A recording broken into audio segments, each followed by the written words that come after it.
আসসালামু আলাইকুম, সবাই কি অবস্থা? সবাই কেমন আছেন? আশা রাখি সবাই আলহামদুলিল্লাহ ভালো আছেন। আমি আলহামদুলিল্লাহ ভালো আছি। আমরা চলে এসেছি আজকে চাপটি খেতে আমার নানুর এলাকায়।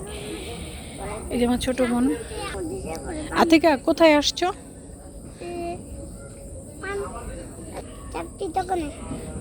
এখানে কি কি পাওয়া যায় জানো? চাপটির সাথে কি কি দেয়? চাপটির সাথে গোল গোল একটা ভর্তা। পার্টিরা আসছে। জায়গাটা না অনেক সুন্দর। দিনে সময়টা এখানে অনেক বাতাস। এখন তো সন্ধ্যা হয়ে গেছে, এরকম বোঝা যাচ্ছে না, কিন্তু যতটুকু বোঝা যাচ্ছে অনেক সুন্দর।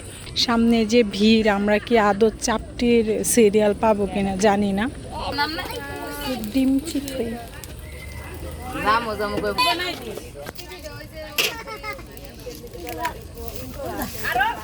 এই দুই কুসুম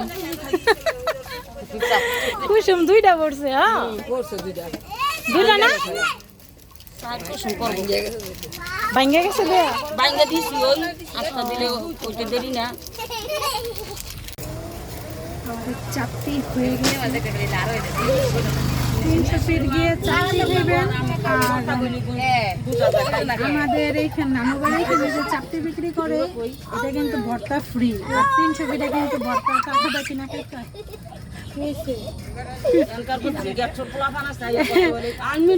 আমি কি ডাকমু? হ্যাঁ আন্টি ডাকমু। আন্টি কিন্তু আমার দিকে তাকাই আছে, এই কারণে যে 300 ফিটে ফ্রি দেয়।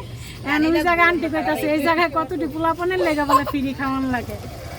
কারণ আছে এখানে এসে সব লোকাল নিজেদের এলাকার মানুষ, বাইরে থেকে কেউ আসে না, এর জন্য ভর্তা ফ্রি, চাপটি 10 টাকা।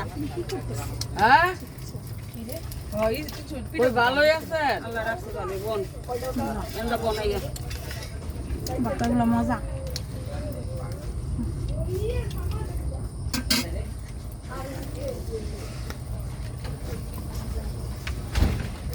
কোন 300 ফিটের মতো প্লেস নাই, টেবিলের উপরে বসে বসে খাইবেন, আসবেন ঘামবেন আর খাইবেন।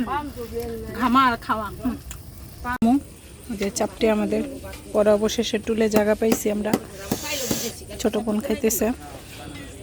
এখন আমরা খাচ্ছি হলো ডিম চিতই। আপনাদের নর্মাল চিতই পিঠাও দেখাইছি, চাপটিও দেখাইছি। ডিম চিতইটা একদম মানে মশলা দিয়ে সুন্দর করে দেওয়া হয়েছে। যারা যারা আমার ভিডিওগুলো দেখতেছেন দেখেন, আপনাদের অসংখ্য অসংখ্য ধন্যবাদ। সবাই সাবির ফ্যামিলি ব্লগের পাশে থাকবেন, সাবির ফ্যামিলি ব্লগের সাবস্ক্রাইব করে দেবেন। সবাই ভালো থাকবেন, সুস্থ থাকবেন। আল্লাহ হাফেজ।